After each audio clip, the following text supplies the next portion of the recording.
پھر اللہ سبحانہ تعالیٰ فرماتے ہیں افرأیت، کیا پھر آپ نے دیکھا، یعنی آپ صلی اللہ علیہ وسلم سے اللہ تعالیٰ مخاطب ہیں، من اتخذ، جس نے بنا لیا، الہہ، اپنا الہ، ہواہ، اپنی خواہش نفس کو. آپ صلی اللہ علیہ وسلم سے کہا جا رہا ہے کہ کیا آپ نے اس شخص کو دیکھا جس نے اپنی خواہش کو اپنا الہ بنا رکھا ہے. وَأَضَلَّهُ اللَّهُ، اور بھٹکا دیا اس کو اللہ نے، عَلَى عِلْمٍ، علم کے باوجود، یا علم پر. ایسے شخص کو اللہ نے اس کے علم کے باوجود گمراہ کر دیا. ایک معنی اس کا یہ ہے، اس کے پاس علم تھا، اس کے باوجود بھی یہ گمراہ ہو گیا. علم ہونے کے باوجود بھی بھٹک گیا، یعنی اس نے اپنے علم سے کوئی فائدہ نہ اٹھایا. اور ایک دوسرا معنی اس حصے کا یہ کیا جاتا ہے، اور بھٹکا دیا اس کو اللہ نے علم پر، یعنی اللہ کو علم تھا کہ وہ گمراہ ہوگا. اللہ کا علم اتنا وسیع ہے تو اللہ نے پھر اس کو بھٹکا دیا. اللہ جانتے تھے، باوجود اس کے کہ اس کو عمل کا اختیار دیا گیا ہے، اس نے چننا برائی کو ہی تھا. اسی وجہ سے اللہ سبحانہ تعالیٰ نے اس کو بھٹکا دیا. اللہ کا بھٹکانا یہ ہوتا ہے کہ اللہ پھر اس کے کانوں پر، اس کے دل پر مہر لگا دیتے ہیں، اور ایسے شخص کی آنکھوں پر پردہ آ جاتا ہے، جس کا ذکر انشاءاللہ بھی آگے آ رہا ہے. وَخَتَمَ، اور مہر لگا دی، عَلَى سَمْعِهِ، اس کے کان پر، وَقَلْبِهِ، اور اس کے دل پر. اللہ اس کے کان اور دل پر مہر لگا دیتے ہیں، یعنی اللہ اس سے توفیق چھین لیتے ہیں. وَجَعَلَ، اور اس نے ڈال دیا، عَلَى بَصَرِهِ، اس کی آنکھ پر، غِشَاوَةً، ایک پردہ. اللہ اس کی آنکھوں پر پردہ ڈال دیتے ہیں. جب اس کے کانوں پر مہر لگتی ہے تو وہ حق سننے کی صلاحیت سے محروم ہو جاتا ہے. جب اس کے دل پر مہر لگ جاتی ہے تو اس کا دل ہدایت کو لینے سے محروم ہو جاتا ہے. اور اس کی آنکھوں پر پردہ، یعنی اس کو کچھ نظر نہیں آتا، اس کی عقل بھی ماری جاتی ہے. کیونکہ بصر ہی کا لفظ ہے نا، بصارت، دیکھنے کی صلاحیت، اور عقل دونوں اس میں شامل ہے. حق اس کو دکھائی نہیں دیتا،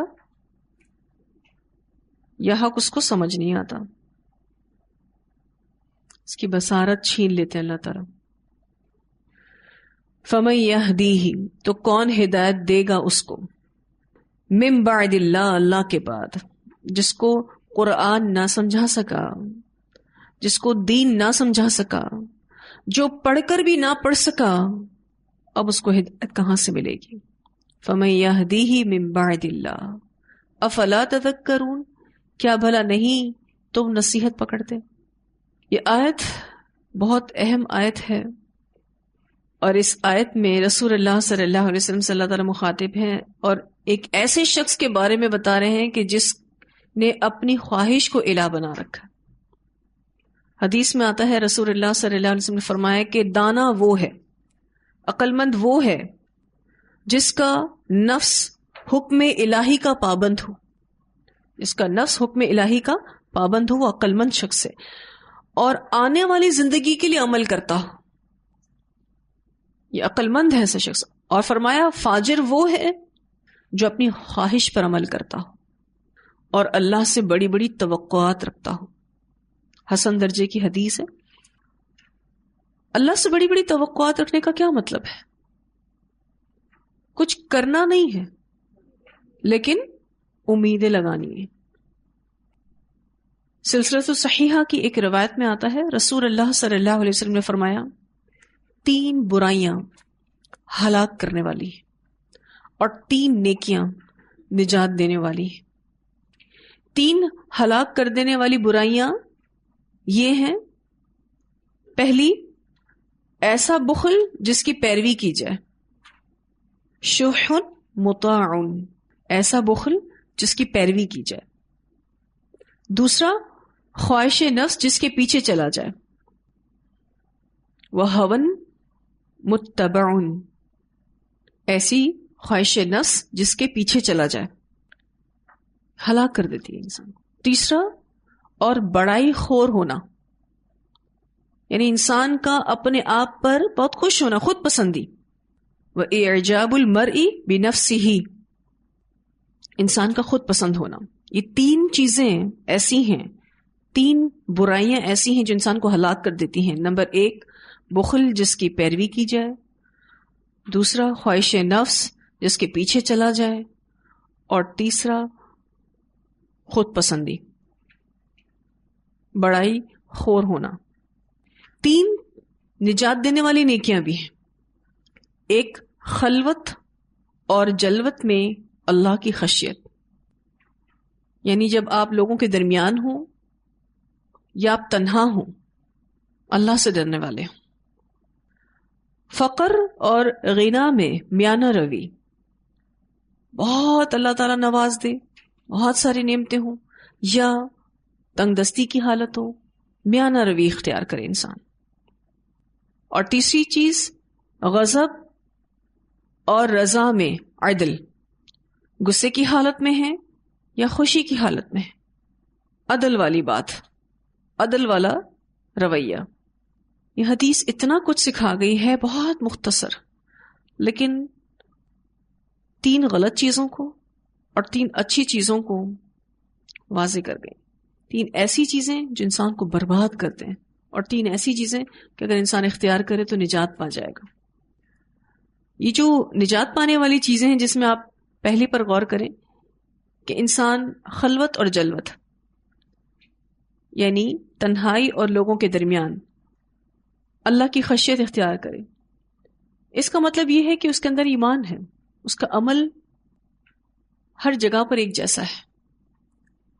اور دوسری چیز کہ میانہ روی، اتنی بہترین چیز ہے کہ کبھی انسان کو پریشانی نہیں آتی اگر وہ میانہ روی اختیار کرتا ہے، چاہے اللہ اس کو جو بھی حالات دے۔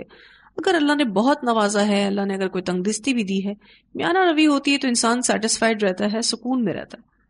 اور جو یہ تیسری چیز ہے، عدل والی بات کرنا، کیونکہ عمومی طور پر آپ دیکھیں یا تو انسان ناانصافی والی بات غصے میں کر جاتا ہے، یا پھر بہت زیادہ اگر خوش ہو تو بھی کر جاتا ہے۔ کسی سے اگر بہت زیادہ خوش ہے، کسی سے اگر بہت زیادہ محبت کرتا ہے تو ناانصافی والی بات کر جاتا ہے۔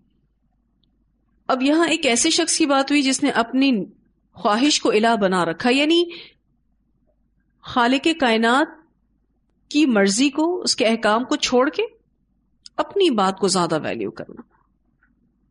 ایسا شخص پھر اللہ کے سامنے اپنی قدر کھو دیتا ہے، جو اپنی مرضی کے مطابق زندگی گزارتا ہے۔ وہ یہ نہیں دیکھتا کہ اللہ کا حکم کیا ہے، وہ یہ نہیں دیکھتا کہ اللہ سبحانہ تعالیٰ قرآن پاک میں کیا فرماتے ہیں۔ جو کام اس کو کرنا ہے اس سے اس کو کوئی فرق نہیں پڑتا کہ شریعت اس کی اجازت دیتی ہے یا نہیں دیتی، وہ اس کو کر لیتا ہے۔ اور جو اس کام اس کو نہیں کرنا، گو کہ شریعت اس کا حکم دیتی ہو تو بھی وہ نہیں کرتا۔ کیوں؟ اس نے اپنی مرضی کے مطابق زندگی گزارنی ہے۔ جو اللہ کے عائد کردہ فرض کو فرض نہ سمجھے، اللہ کی عائد کردہ ذمہ داریوں کو ذمہ داری نہ سمجھے، اپنے موڈ کے تابع ہو، وہ جیسے چاہو جیو والی بات کرے، جو اپنی خواہش نفس کو سب سے اوپر رکھے، ایسے شخص کے بارے میں اللہ تعالیٰ کہتے ہیں وَأَضَلَّهُ اللَّهُ عَلَى عِلْمٍ، اس کے پاس علم تھا، اس کے باوجود بھی یہ بھٹکا۔ آپ نے ایسے بہت سارے لوگ دیکھے ہوں گے، آپ ایسے بہت سارے لوگ ملے ہوں گے جن کے بارے میں آپ یہ کہہ سکتے ہیں کہ علم کے باوجود بھی کوئی اثر نہیں، علم کے باوجود بھی کوئی عمل نہیں۔ ہم اپنے آپ کو دیکھ لیں، ہم کتنا قرآن پڑھ چکے ہیں، اتنے سارے پاروں سے گزر چکے ہیں، اور بسا اوقات غلطی کر کے ہم یہ کہتے ہیں کہ انسان تو غلطی کا پتلا ہے، اور اگر ہم سے غلطی ہو گئی تو کیا ہو گیا، سبھی تو کر رہے ہیں، سبھی غلط ہیں۔ اگر ہم نے تھوڑی بہت غلطی کر لی تو اللہ بہت غفور رحیم ہے، اللہ معاف کر دے گا۔ کس نے دیکھا ہے جنت ملی نہیں ملی؟ تو بات کی ساری باتیں ہیں۔ تو خواہش نفس ایک ایسی چیز ہے، دیکھیں الفاظ اس کے لیے پورے قرآن پاک میں ہوا کا استعمال ہوا ہے۔ ہوا کا معنی ہوتا ہے اوپر سے نیچے کو گرنا، انسان ایسا کرنے کے بعد اپنی خواہشات کے پیچھے پڑنے کے بعد اپنی قدر کھو دیتا ہے. اور ایک کامیاب شخص وہ ہوتا ہے کہ جو وہ کمٹمنٹ کرے وہ اس کو مکمل کرے. لیکن خواہش نفس کا پیروکار کسی کمٹمنٹ کو فلفل نہیں کرتا. اگر کوئی کمٹمنٹ کر بھی لیتا ہے، اگر اس کا موڈ ہے تو ہو گیا، نہیں ہے تو چھوڑ دیا. تو ایسے لوگ پھر آگے نہیں بڑھ پاتے. تو نفس پر کنٹرول کرنا ہی کامیابی کی ضمانت ہے. جو نفس پر قابو پائے گا وہی کامیاب ہوگا. سفیان ثوری رحمہ اللہ کہتے ہیں کہ میں نے اپنی نیت سے زیادہ کسی کا علاج نہیں کیا، کیونکہ یہ پل میں بدل جاتی ہے. سب سے زیادہ کسی چیز کو اگر پکڑنے کی ضرورت ہے اور اس کا علاج کرنے کی ضرورت ہے تو وہ انسان کی اپنی نیت ہے، کیونکہ یہ پل میں بدلتی ہے. اسی طرح سے فضل بن زیاد کہتے ہیں کہ میں نے عمل میں نیت کے بارے میں امام احمد سے پوچھا. امام احمد رحمہ اللہ سے پوچھا گیا کہ یہ نیت کا کیا معاملہ ہے، نیت کیسے ہوتی ہے؟ تو انہوں نے کہا عمل کرتے ہوئے اپنے نفس کا خیال کرے کہ عمل سے لوگوں کی خوشنودی مراد نہ ہو. جب آپ عمل کرنے لگے تو اپنے نفس کا خیال کریں کہ جو عمل کر رہے ہیں وہ لوگوں کی خوشنودی کے لیے نہیں ہے، اللہ کے لیے. یہ ہے نیت کا کرنا. نیت ایسی ہوتی ہے. تو اب خود کو چیک کرنا ہے کہ چھوٹی چھوٹی باتیں ہیں، اب اس میں اگر ہم اپنے آپ کو دیکھیں بھی تو کتنی چیزیں ہمیں معلوم ہے کہ یہ سنت ہے، لیکن ہم اس کو نہیں کرتے. تو یہ علم کے ساتھ بھٹکنا نہیں تو کیا ہے؟ علم ہے کہ کرنا ہے لیکن اس کے باوجود بھی نہیں کرتے، تو یہ علم کے ساتھ بھٹکنا ہے. اور ہم کن کاموں میں جلدی کرتے ہیں، پہل کرتے ہیں، دیکھ لیں. اگر ہم فرض نماز کی طرف پہل کرتے ہیں تو الحمدللہ، لیکن اگر ہماری ترجیحات کچھ اور ہیں اور پھر لاسٹ میں آ کے، آخر میں آ کے پھر نماز بھی پڑھ لیتے ہیں جیسے تیسے، تو وہ بھی ایک عمل ہے. تو عمل کا اختیار تو اللہ تعالیٰ نے ہم سب کو دیا ہے نا. تو کن کاموں میں جلدی کرتے ہیں؟ ان کاموں میں جن کا حکم اللہ نے دیا ہے، یا ان کاموں میں جن کا حکم ہمارا نفس دیتا ہے. یہ ہمیشہ یاد رکھیے گا بات کہ نفس انسان کو سہولتوں کی طرف مائل کرتا ہے. آپ کو جو ٹاسک ایزی لگے گا نا، جس میں آپ کو سہولت محسوس ہوگی نا، آپ کا نفس آپ کو اسی کی طرف راغب کرے گا. آپ چیک کر لیں اس کو. آپ کو کریٹو نہیں ہونے دے گا، کیونکہ کریٹیوٹی کے لیے آپ کو تھکنا پڑتا ہے اور نفس کو یہ چیز اچھی نہیں لگتی. جو بھی چیز ہماری نفس کے لیے بھاری ہے نا وہ ہمارے لیے اچھی ہے. چیک کر کے دیکھ لیں اس کو. اور جو ہمارے لیے اچھا نہیں ہے نا وہ نفس کو مرغوب ہے. نفس کا فتنہ انسان کے لیے بہت بڑا فتنہ ہے، بہت بڑا فتنہ. اسی لیے ایک دعا بھی سکھائی ہے اللہ کے رسول صلی اللہ علیہ وسلم نے، اللہم انی اعوذ بک من شر نفسی. اللہ مجھے میرے نفس کے شر سے بچا، کیونکہ یہ انسان کے لیے بہت بڑا فتنہ ہے. نفس کے شر کی وجہ سے انسان کی عقل پر پردہ پڑ جاتا ہے.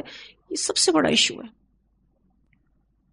یہاں تک کہ علم بھی بھول جاتا ہے، نصیحت اور حکمت کی بات بھی بھول جاتا ہے. نفس کا شر اتنا خطرناک ہے. اور یہاں جو یہ بات ہے واقعی بہت ڈرانے والی ہے. وَأَضَلَّهُ اللَّهُ عَلَى عِلْمٍ. اس سے پتہ چلتا ہے کہ اگر کسی کے پاس زیادہ علم ہے تو یہ زیادہ ہدایت یافتہ ہونے کی علامت نہیں ہے. اگر کسی کے پاس زیادہ علم کے ساتھ عمل بھی ہے تو وہ ہدایت یافتہ ہے. علم تو بہت سارے لوگوں کے پاس ہوتا ہے. ابلیس کے پاس علم نہیں تھا؟ کتنا علم تھا!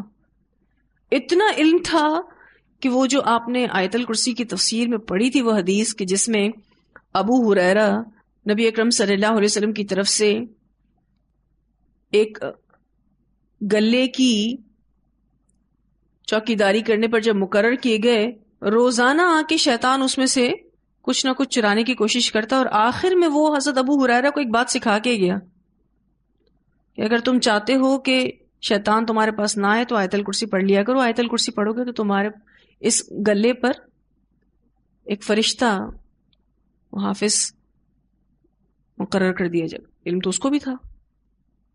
تو آپ صلی اللہ علیہ وسلم نے فرمایا کہ وہ ہے تو جھوٹا لیکن بات سچی کر کے گیا ہے.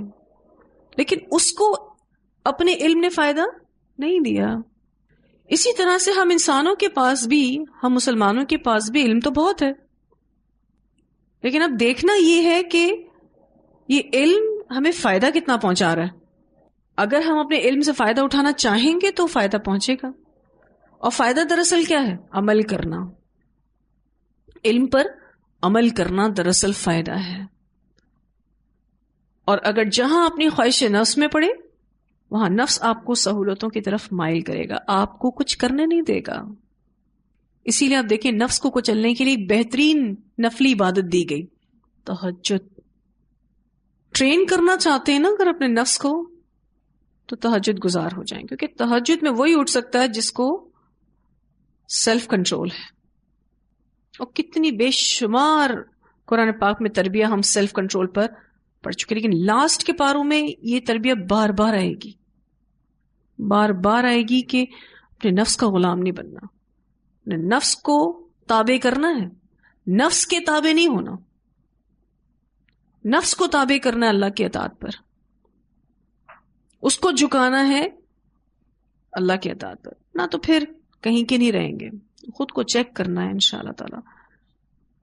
اور اب یہ جو بات آ رہی ہے کہ اللہ تعالیٰ پھر اس کے کان اور دل پر مہر لگا دیتے ہیں، اس کی آنکھوں پر اللہ تعالیٰ پردہ ڈال دیتے ہیں، یوں سمجھ لیجئے اللہ ناراض ہے. ورنہ اللہ سبحانہ تعالیٰ ہم سب کو ہدایت دینا چاہتا ہے، لیکن جو لینے والا نہ بنے تو اللہ کی پھر ناراضگی بھی ایسی ہے. پھر اس کے بعد کون ہے جو اس کو ہدایت دے؟ تو عمل بہت معنی رکھتا ہے. قرآن پڑھ کر عمل کرنا بہت ضروری ہے. یہ نہیں ہوگا تو لازماً کہیں نہ کہیں کسی نہ کسی خواہش نفس کو فالو کیا جا رہا ہے. خواہش نفس میں آپ دیکھیں بہت ساری چیزیں شامل ہیں. نیند ہے، چلے کوئی بھی چیز ہو جائے، کوئی بھی ضرورت ہی کی چیز ہو جائے، لیکن جب وہ حد سے بڑھ جاتی ہیں تو وہ پھر ناجائز ہو جاتی ہے. مثلاً سونا ضرورت ہے، کھانا ضرورت ہے، ٹھیک ہے، لیکن جب یہ حد سے بڑھ جائے پھر یہ ناجائز ہو جاتے. مثلاً آپ نیند کر چکے پھر بھی آپ لیٹے ہوئے ہیں سستی کے مارے، اب یہ خواہش نفس کو فالو کیا جا رہا ہے. کھا چکے ہیں پھر کھا رہے ہیں، اب یہ خواہش نفس کو فالو کیا جائے. ایون کچھ شوق ایسے ہوتے ہیں، پیشنز ہوتے ہیں جو خواہش نفس بن جاتے ہیں، اللہ سے دور کر دیتے ہیں. کچھ شوق ہوتے ہیں پہننے اوڑھنے کے، اس میں پڑھ کے لوگ اللہ سے دور ہو جاتے ہیں. تو خواہش نفس تو بہت ساری ہو سکتی ہیں. اس کو کتنا درجہ دے دیا کہ اس کو الہ بنا لیا. الہ کسے کہتے ہیں؟ جس کی اطاعت کی جاتی ہے، جس کی پوجا کی جاتی ہے. نفس کو اتنا اونچا کر لیا کہ اب وہ جو کہہ رہا ہے وہی کرنا. اللہ تعالیٰ کہتے ہیں فَمَن يَهْدِيهِ مِن بَعْدِ اللَّهِ، اب اللہ کے بعد کون ہے جس کو ہدایت دے؟ افلا تذکرون، کیا بھلا نہیں تم نصیحت پکڑتے؟